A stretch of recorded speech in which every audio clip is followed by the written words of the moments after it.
дар мавҷ барномаи иттилоотии хабар.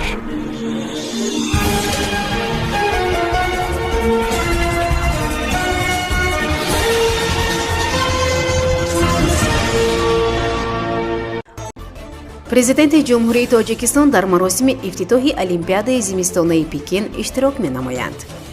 қадрдонии вазири тандурустии Тоҷикистон бо ордени иттиҳоди давлатҳои мустақил.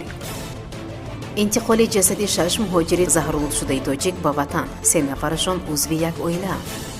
муштзани тоҷик рақиби қирғизашро шикаст доду қаҳрамони Осиё шуд. тоҷик барои нахустин бор дар риштаи муҳорибаи омехта қаҳрамони ҷаҳон шуд. Комроншо дар Гран-прии Португалия соҳиби медали биринҷӣ шуд. ваъдаи губернатори вилояти Москав дар бораи беҳтар намудани зиндагии муҳоҷирони меҳнатӣ. дар маросими ифтитоҳи бозиҳои 24-уми зимистонаи Олимпӣ дар Пекин президенти ҷумҳурии мардуми Чин Си Ҷинпин бо сарони беш аз 20 кишвари ҷаҳон аз ҷумла президенти ҷумҳурии Тоҷикистон муҳтарам Эмомалӣ Раҳмон мулоқот менамояд. иттилоъ медиҳад Амид Ховар бо истинод ба телевизиони марказии Чин. раиси ҷумҳурии мардуми Чин Си Ҷинпин аз 4 то 6 феврал дар маросими ифтитоҳи бозиҳои зимистонаи Олимпии Пекин 2022 ширкат варзида барои сарони кишварҳои хориҷӣ, раисони ҳукуматҳо, аъзои оилаи шоҳон ва роҳбарони созмонҳои байналмилалӣ зиёфат меорояд, омадааст дар иттилоия. ба ғайр аз президенти ҷумҳурии Тоҷикистон дар маросими ифтитоҳи Олимпиада ҳамчунин президенти Федератсияи Русия Владимир Путин, президенти ҷумҳурии Қозоқистон Қосим Ҷомарт Тоқаев, президенти ҷумҳурии Ӯзбекистон Шавкат Мирзиёев, президенти Туркманистон Гурматгулӣ Бердимуҳамедов, инчунин роҳбарони Қирғизистон, Сингапур, Миср, Лаҳистон, Сербия, Аргентина ва Эквадор иштирок мекунанд. иштироки аъзои ҳукуматҳои мамлакатҳои гуногун низ дар назар аст. дар ин бора Амид Ховар иттилоъ медиҳад. Ҷамолиддин Абдуллозода, вазири тандурустии Тоҷикистон, бо ордени Кумитаи ҷанговарони интернационалистӣ назди шӯрои сарони давлатҳои иттиҳоди давлатҳои мустақил барои хизматрасонии тиббӣ қадрдонӣ гардид. дар ин бора дафтари матбуоти Вазорати тандурустӣ ва ҳифзи иҷтимоии аҳолӣ хабар медиҳад. тибқи иттилои ин ниҳоди давлатӣ маросими тақдими ордени мазкур дар Вазорати тандурустӣ ва ҳифзи иҷтимоии аҳолии Тоҷикистон аз ҷониби намояндагони кумитаи мазкур баргузор гардид. қайд карда шуд, ки аснои тақдими орден намояндагони кумитаи номбурда ба Вазорати тандурустӣ ва ҳифзи иҷтимоии аҳолии Тоҷикистон, хосатан вазир Ҷамолиддин Абдуллозода барои хизматрасонии тиббӣ ба ҷанговарони интернационалист изҳори миннатдорӣ баён намуданд. мақомоти Тоҷикистон мегӯянд, аз 6 муҳоҷири заҳролудшуда 3 нафарашон аз як оила аз ноҳияи Вахш мебошанд. манба афзуд, ки аз ҷумла Файзиддиновҳо Қобилҷони 20 сола, Қосимҷони 19 сола ва Нуриддини 36 сола аъзои як оилаанд. муҳоҷири заҳролудшудаи чорум аз ноҳияи Вахш Кабутов Сейдакрам, сокини 21 солаи деҳаи Пахтаободи ҷамоати деҳотӣ Тоҷикобод мебошад. мақомоти муҳоҷирати Хатлон дар феҳристи муҳоҷирони ҳалокшуда инчунин Саломов Идибек, сокини 21 солаи ноҳияи Ҷаҳён ва Муҳаммаҷони Раҳмоналӣ, сокини 21 солаи ноҳияи Мирсаид Алии Ҳамадонӣ гуфтанд. таъкид шудааст, ки гурӯҳи мақомдорони тоҷик аз ҷумла Самад Саидзода, сардори раёсати хадамоти муҳоҷират дар вилояти Хатлон, барои изҳори ҳамдардӣ ба наздикони муҳоҷирони фавтида ба фурудгоҳи Душанбе рафтанд.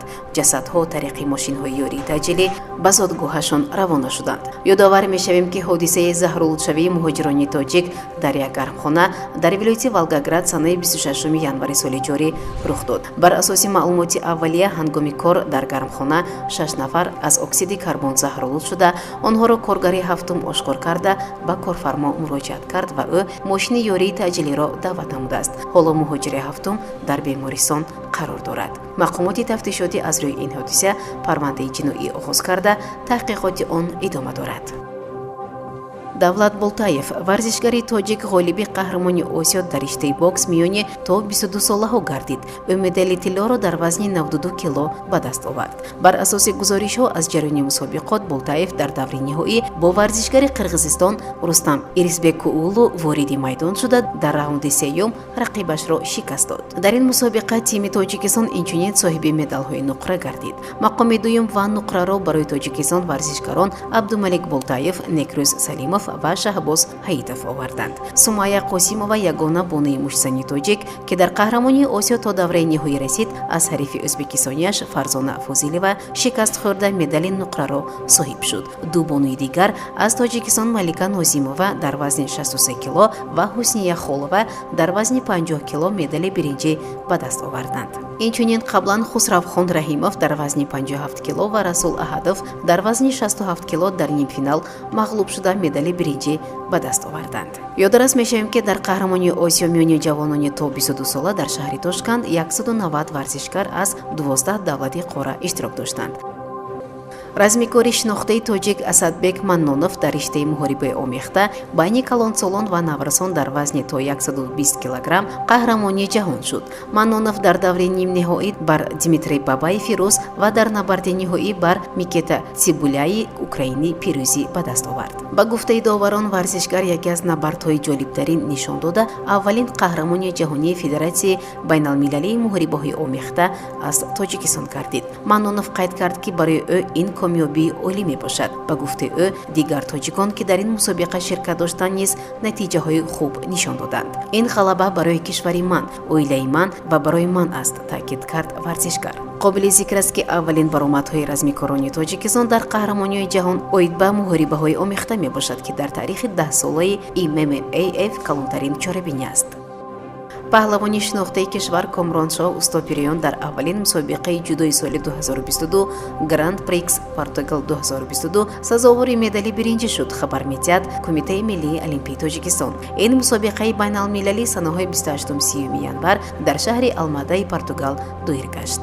Комроншоҳ дар даври аввал озод буд. Ӯ сипас бар намояндаи Ӯзбекистон Достон Меилиев ва дар чорякфинал бар варзишгари Украина Артем Бубир пирӯз шуд, вале дар нимфинал аз варзишгари Италия Кристиан Парлати мағлуб гашт. Паҳлавони тоҷик сипас дар муҳориба барои ҷои сеюм намояндаи Гурҷистон Имеда Гоголадзеро шикаст дод. Ба иттилои сомонаи расмии Федератсияи байналмилалии ҷудо дар аввалин мусобиқаи сол 301 варзишкар аз 41 давлат ширкат карданд. Ғолибону ҷоизадорони мусобиқа дар баробари медаль бо ҷоиза пулӣ қадрдонӣ шуданд. ҷои аввал 3000 евро, ҷои дуюм 2000 евро ва ду ҷои сеюм 1000 евроӣ.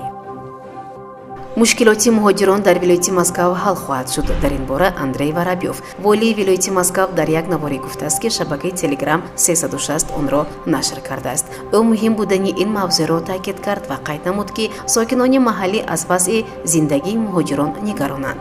Гап дар он аст, ки агар шумо дар сохтмон ё маҷмӯаи логистикӣ кор мекунед, шумо бояд барои муҳоҷирон зиндагии бароҳату бехатарро фароҳам созед, то дар миёни сокинон нигароние пайдо нашавад, гуфт Воробьев. Ба гуфтаи волии вилояти Москав, тағйироти дахлдор барои ҳалли мушкилот аллакай барои баррасӣ равон карда шудааст ва дар ояндаи наздик ин пешниҳодҳо ба қонуни федералӣ дохил карда мешаванд. шунавандагони гиромӣ, дар ҳаминҷо барномаи иттилоотии хабар ба поён мерасад. Барои ҳар яке шумо таҳнисиятиро хоҳонем. Хайр. барномаи иттилоотии хабар аз рӯйдодҳои Тоҷикистон, минтақа ва ҷаҳон огоҳ бош.